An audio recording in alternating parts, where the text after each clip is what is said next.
Hello, welcome back to everyday English with Sonia. ചെറിയൊരു ഗ്യാപ്പിന് ശേഷം ഞാൻ ആദ്യമായിട്ട് ചെയ്യുന്ന വീഡിയോ ആണ് കേട്ടോ ഇത്. അപ്പോൾ ചാനൽ സ്ഥിരമായിട്ട് കാണാനുള്ള കുറച്ച് വ്യൂവേഴ്സൊക്കെ ചോദിച്ചിരുന്നു, എന്ത് പറ്റി വീഡിയോസൊന്നും കാണുന്നില്ലല്ലോ, ചെയ്യുന്നത് നിർത്തിയോ എന്നൊക്കെ. അപ്പോൾ വീഡിയോസ് ചെയ്യുന്നത് നിർത്തിയിട്ടല്ല, എനിക്ക് അത്യാവശ്യമായിട്ട് ഒഴിവാക്കാൻ പറ്റാത്ത കുറച്ച് യാത്രകളുണ്ടായിരുന്നു. ഏതായാലും അതെല്ലാം കഴിഞ്ഞു. ഇനിയിപ്പോൾ ബ്രേക്കൊന്നും വരുത്താതെ വീഡിയോസ് അപ്ലോഡ് ചെയ്യാം കേട്ടോ. അപ്പോൾ ഇന്നത്തെ വീഡിയോയിൽ നമ്മൾ നോക്കുന്നത് നമ്മുടെ ജീവിതത്തിൽ ഒരു സാധാരണ ദിവസം വീട്ടിലെ ആളുകൾ തമ്മിൽ സംസാരിക്കാറുള്ള ചില കാര്യങ്ങളില്ലേ, അപ്പോൾ അങ്ങനെയുള്ള കാര്യങ്ങൾ എങ്ങനെ നമുക്ക് ഇംഗ്ലീഷിൽ പറയാം എന്നാണ്. അപ്പോൾ നമുക്ക് വീഡിയോയിലേക്ക് പോവാം. നമ്മൾ മിക്കവരും തന്നെ രാവിലെ ഉണർന്നു കഴിഞ്ഞാൽ വീട്ടിലുള്ള മറ്റുള്ളവരോട്, പ്രത്യേകിച്ച് മുതിർന്നവരോട്, കുട്ടികളോടൊക്കെ ചോദിക്കുന്ന ആദ്യത്തെ ചോദ്യം നന്നായി ഉറങ്ങിയോ എന്നായിരിക്കും. അപ്പോൾ അതെങ്ങനെ ഇംഗ്ലീഷിൽ ചോദിക്കുക? ഡിഡ് യു സ്ലീപ്പ് വെൽ ചോദിച്ചാൽ മതി.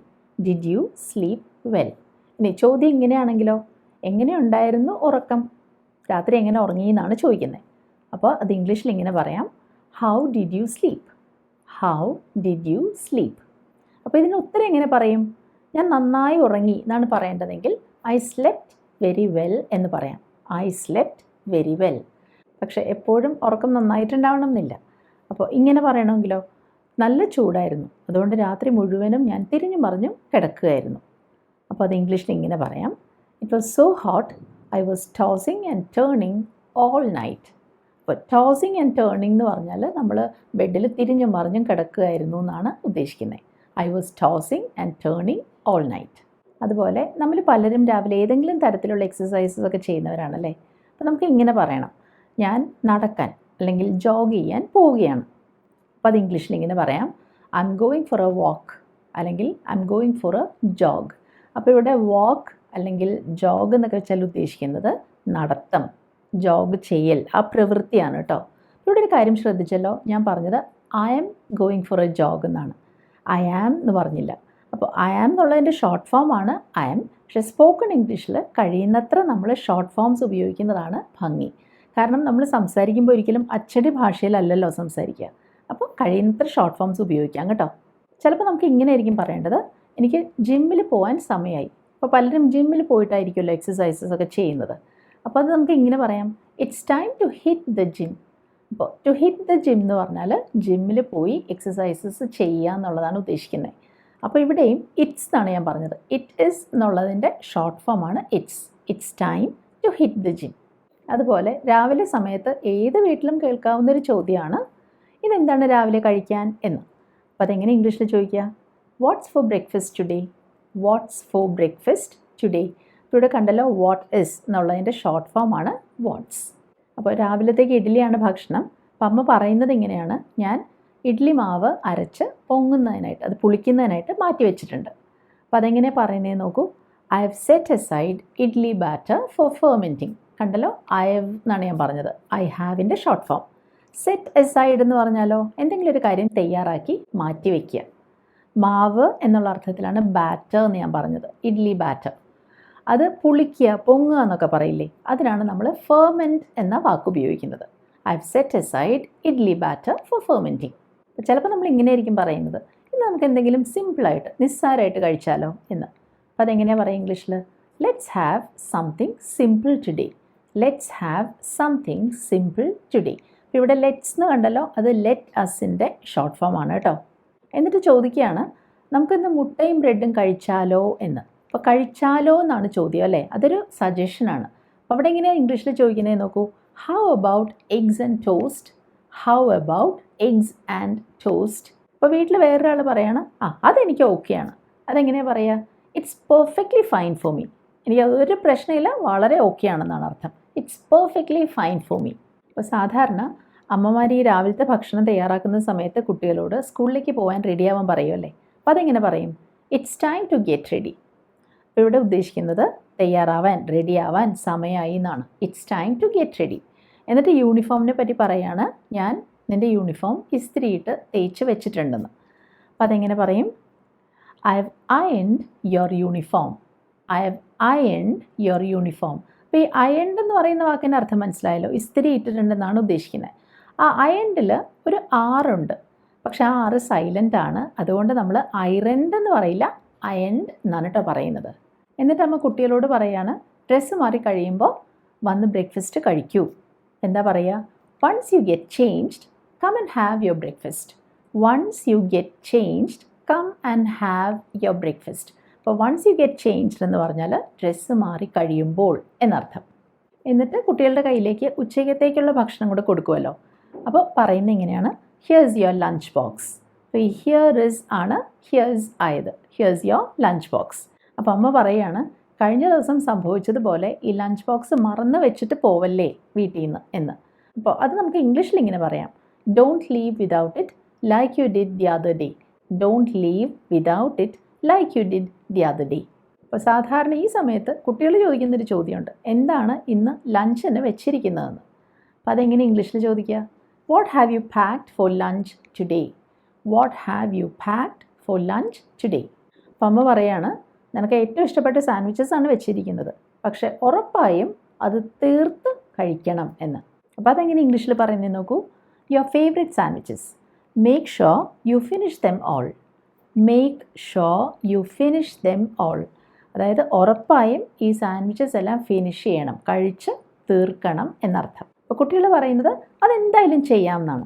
അപ്പോൾ അതിന് ഇംഗ്ലീഷിൽ ഇങ്ങനെ പറഞ്ഞാൽ മതി, ഒരൊറ്റ വാക്ക്, ഡൺ. അതായത് ഈ കാര്യം ഏറ്റു എന്നർത്ഥം.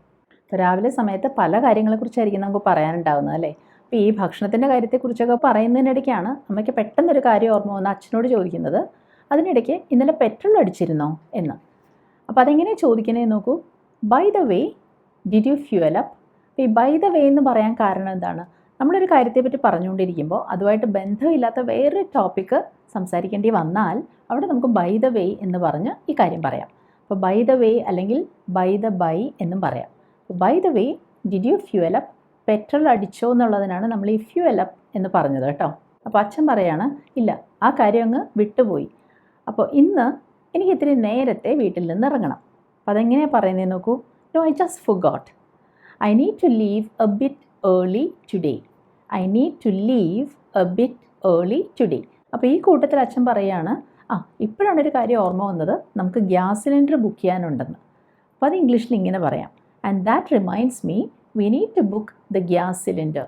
ദാറ്റ് റിമൈൻഡ്സ് മീ എന്ന് പറഞ്ഞാൽ എന്തെങ്കിലും ഒരു കാര്യം പെട്ടെന്ന് ഓർമ്മ വന്നു എന്നാണ് അർത്ഥം കേട്ടോ.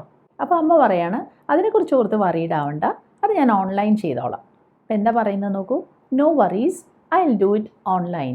നോ വറീസ് എന്ന് പറഞ്ഞാൽ അതിനെക്കുറിച്ച് ഓർത്ത് വറി ചെയ്യണ്ട എന്നർത്ഥം. ഇപ്പോൾ രാവിലെ നമ്മളെല്ലാവരും തന്നെ കുടയെടുക്കണേ അല്ലെങ്കിൽ റെയിൻ കോട്ട് എടുക്കണേ എന്നൊക്കെ ഓർമ്മിപ്പിക്കാറുണ്ടല്ലോ. അപ്പോൾ അതെങ്ങനെ പറയുന്നത് നോക്കാം, don't forget to carry your rain quotes.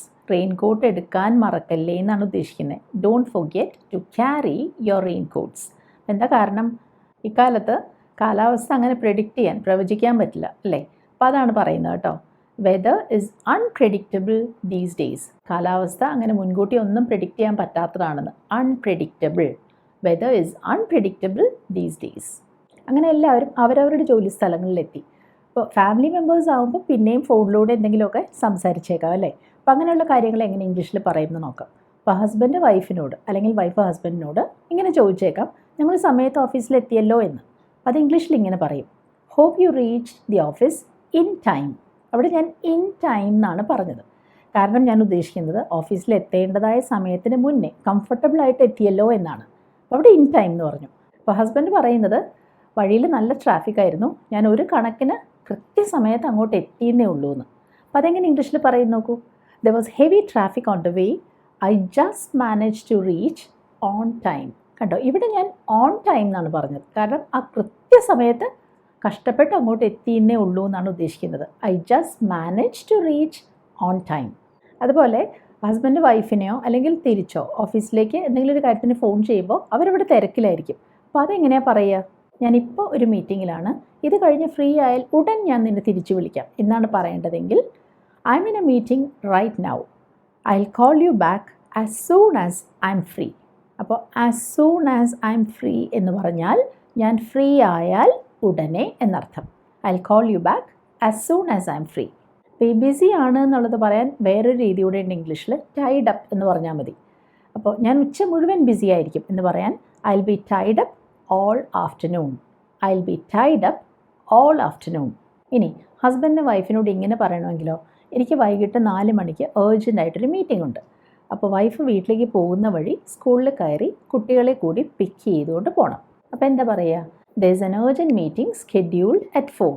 ഇപ്പോൾ ഇവിടെ scheduled എന്ന് പറഞ്ഞാൽ ആ മീറ്റിംഗ് ഫിക്സ് ചെയ്തിരിക്കുന്നത് 4 മണിക്കത്തേക്കെന്നാണ്. ആ വാക്ക് നമുക്ക് scheduled എന്ന് പറയാം, scheduled എന്ന് പറയാം, scheduled എന്ന് പറയാം കേട്ടോ. അപ്പോൾ there is an urgent meeting scheduled at 4. will you pick up the kids from school on your way home? പോകുന്ന വഴിക്ക് കുട്ടികളെ പിക്ക് ചെയ്യാമോ? അതിനാണ് പിക്ക് അപ്പ് ദ കിഡ്സ് എന്ന് പറഞ്ഞത്. ഈ പിക്ക് അപ്പ് എന്ന് പറയുന്നതിൻ്റെ അർത്ഥം കൂട്ടിക്കൊണ്ടു പോകുക എന്നാണല്ലോ. അതൊരു ഫ്രേസൽ വേർബാണ്. അപ്പോൾ അത് നമുക്ക് വേണമെങ്കിൽ ഒരുമിച്ച് പറയാം, പിക്ക് അപ്പ് ദ കിഡ്സ്. അല്ലെങ്കിലോ സെപ്പറേറ്റ് ചെയ്ത് പറയാം, പിക്ക് ദ കിഡ്സ് അപ്പ്. അങ്ങനെയും പറയാം. അപ്പോൾ വൈഫ് പറയുന്നത് തീർച്ചയായും ഷുവർ. പക്ഷെ അതിൻ്റെ കൂടെ ചോദിച്ചേക്കാം, നിങ്ങളപ്പോൾ എപ്പോഴായിരിക്കും വീട്ടിലെത്തുന്നത്? അതെങ്ങനെ ഇംഗ്ലീഷിൽ ചോദിക്കുക? So when will you get back home? So when will you get back home? അപ്പോൾ ഹസ്ബൻഡ് പറയാണ്, എനിക്ക് ഉറപ്പാണ് ഞാനിന്ന് വൈകിയേ എത്തുള്ളൂ. അപ്പോൾ അത് ഇംഗ്ലീഷിൽ ഇങ്ങനെ പറയും, I M pretty sure I will be late today. I M pretty sure I will be late today. അപ്പോൾ ഈ പ്രിറ്റി ഷുവർ എന്ന് വെച്ചാൽ എനിക്ക് മിക്കവാറും ഉറപ്പാണ് എന്നർത്ഥം. അതുപോലെ ഈ ജോലി കഴിഞ്ഞ് വീട്ടിലേക്ക് ഇറങ്ങുന്ന സമയത്ത് വീട്ടിലേക്ക് വിളിച്ച് ചോദിക്കും അല്ലേ, ഞാൻ ഇവിടെ നിന്ന് ഇറങ്ങുകയാണ്, എന്തെങ്കിലും വാങ്ങാനുണ്ടോ എന്നൊക്കെ. അപ്പം അങ്ങനെയുള്ള കാര്യങ്ങൾ നമുക്കൊന്ന് നോക്കാം. അപ്പോൾ ഹസ്ബൻഡ് പറയുകയാണ്, ഇന്നത്തെ ജോലി കഴിഞ്ഞു, ഞാൻ കാറിലേക്ക് കയറുകയാണ്. എന്ത് പറയും? I'm done with work just getting into the car. I'm done with work എന്ന് പറഞ്ഞാൽ ഇന്നത്തെ ജോലി കഴിഞ്ഞു, just getting into the car, കാറിലേക്ക് കയറുകയാണ്. Do you need me to get any groceries on my way back home? ഞാൻ വീട്ടിലേക്ക് തിരിച്ചു വരുന്ന വഴി എന്തെങ്കിലും പല വ്യഞ്ജനങ്ങൾ വാങ്ങാനുണ്ടോ? Do you need me to get any groceries on my way back home? ഇപ്പോൾ വീട്ടിൽ പാല്, ബ്രെഡ്, മുട്ട ഇങ്ങനെ കുറച്ച് സാധനങ്ങളൊക്കെ കഴിഞ്ഞിരിക്കുകയാണ്. ഇതൊന്ന് വാങ്ങിച്ചുകൊണ്ട് വരാമോ എന്ന് ഇംഗ്ലീഷിൽ എങ്ങനെ പറയും നോക്കാം. We have run out of milk, bread and eggs. കണ്ടോ, we have run out of എന്നാണ് ഞാൻ പറഞ്ഞത്. അതായത് ഈ സാധനങ്ങളെല്ലാം കഴിഞ്ഞിരിക്കുന്നു, തീർന്നിരിക്കുന്നു എന്നർത്ഥം. Can you get them from the store? ഈ സാധനങ്ങളൊക്കെ ഒന്ന് കടയിൽ നിന്ന് വാങ്ങിച്ചുകൊണ്ട് വരാമോ? Can you get them from the store? ഇനി മറ്റൊന്നുകൂടെ ഉണ്ട്, ഡ്രൈ ക്ലീൻ ചെയ്യുന്നതിന് വേണ്ടിയിട്ട് കോട്ട് അവിടെ കൊടുത്തിട്ടുണ്ട്. അപ്പോൾ അതുകൂടെ ഒന്ന് കളക്ട് ചെയ്തുകൊണ്ട് വരണം എന്നാണ് പറയുന്നത്. അപ്പോൾ അത് പറയുന്നത് ഇങ്ങനെ, you also need to pick up your coat from the dry cleaners. You also need to pick up your coat from the dry cleaners. കണ്ടോ, ഞാൻ പിക്ക് അപ്പ് ദ കോട്ട് എന്നാണ് പറഞ്ഞത്. അതായത് ഈ കോട്ട് അവിടെ കൊടുത്തിരിക്കുന്നത് കളക്ട് ചെയ്തുകൊണ്ട് വരണം എന്നാണ് അർത്ഥം. അതുപോലെ കുട്ടികൾ വൈകിട്ട് സ്കൂളിൽ നിന്ന് തിരിച്ചെത്തി കഴിഞ്ഞാൽ നമ്മൾ അവരോട് പറയുന്നൊരു കാര്യമാണ്, പോയി ഡ്രസ്സൊക്കെ ചേഞ്ച് ചെയ്ത് കുളിച്ചിട്ട് വരുമെന്ന്. അപ്പോൾ അത് ഇംഗ്ലീഷിൽ എങ്ങനെയാണ് പറയാൻ നോക്കൂ. Go change your clothes and take A shower. Go change your clothes and take A shower. Take A shower എന്ന് പറഞ്ഞാൽ കുളിക്കൂ എന്നർത്ഥം. അപ്പോൾ അമ്മ പറയുകയാണ്, അതിനിടയ്ക്ക് ഞാൻ നിങ്ങൾക്ക് കഴിക്കാൻ എന്തെങ്കിലും പലഹാരങ്ങൾ എടുക്കാം. അപ്പോൾ എങ്ങനെ പറയുക? In the meantime I will get you some snacks to eat.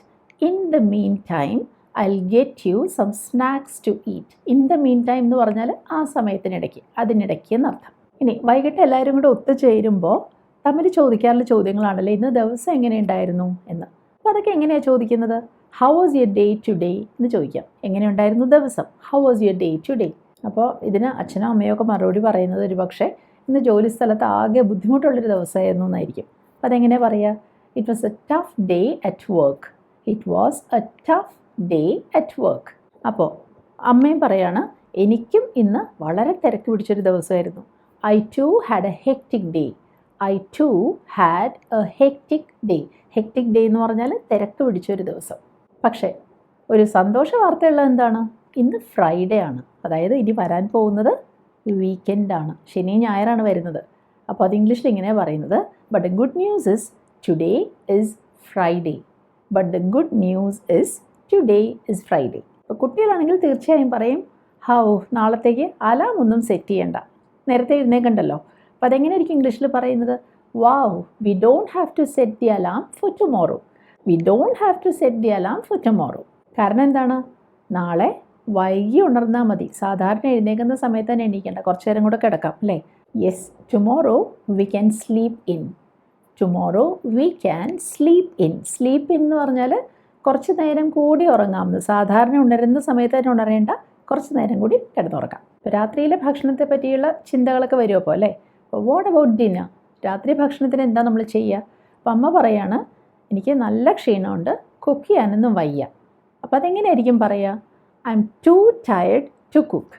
അപ്പോൾ ടു ടയർഡ് ടു കുക്ക് എന്ന് പറഞ്ഞാൽ ഭക്ഷണം പാചകം ചെയ്യാൻ പറ്റാത്ത അത്ര ക്ഷീണമുണ്ടെന്നാണ് അർത്ഥം. I'm too tired to cook. അപ്പോൾ അതുകൊണ്ട് അമ്മ പറയുന്നത് എന്താണ്? Shall we eat out tonight? നമുക്കിന്ന് പുറത്തുനിന്ന് ഭക്ഷണം കഴിച്ചാലോ? അതൊരു സജഷനാണ്. അപ്പോൾ അതെങ്ങനെയാണ് ഞാൻ ചോദിച്ചത് നോക്കൂ. Shall we eat out tonight? അപ്പോൾ കുട്ടികൾക്ക് വേറൊരു പ്ലാൻ കൂടെ ഉണ്ട്. നമുക്കിന്ന് പുതിയ ഡിസ്നി മൂവി വന്നിട്ടുണ്ട്, അതുകൂടി കാണാം. അപ്പോൾ അവർ പറയുന്നത് let's go see the new Disney movie. Let's go see the new Disney movie. അപ്പോൾ ആ ഐഡിയ കൊള്ളാം എന്ന് പറയില്ലേ? അതിനെന്താ പറയുക? That sounds great. That sounds great എന്ന് പറഞ്ഞാൽ ആ പറഞ്ഞ ഐഡിയ കൊള്ളാം. ഇവിടെ ഇപ്പോൾ നമ്മൾ കണ്ടത് ഒരു ഫാമിലിയിൽ ഒരു നോർമൽ ഡേ സാധാരണ ആളുകൾ തമ്മിൽ സംസാരിക്കാറുള്ള കാര്യങ്ങളാണ്. അപ്പോൾ ഇതൊക്കെ എങ്ങനെ ഇംഗ്ലീഷിൽ പറയാമെന്ന് ഇപ്പോൾ മനസ്സിലായല്ലോ. ഇന്നത്തെ വീഡിയോ നിങ്ങൾക്ക് ഇഷ്ടമായെങ്കിൽ അഭിപ്രായങ്ങൾ അറിയിക്കൂ, ലൈക്ക് ചെയ്യൂ. പിന്നെ ഇത് കാണുന്ന ആരെങ്കിലും സബ്സ്ക്രൈബ് ചെയ്യാത്തവരുണ്ടെങ്കിൽ ഈ ചാനൽ സബ്സ്ക്രൈബ് ചെയ്യണം കേട്ടോ. നമുക്കിനി അടുത്തതിൽ കാണാം. ബൈ.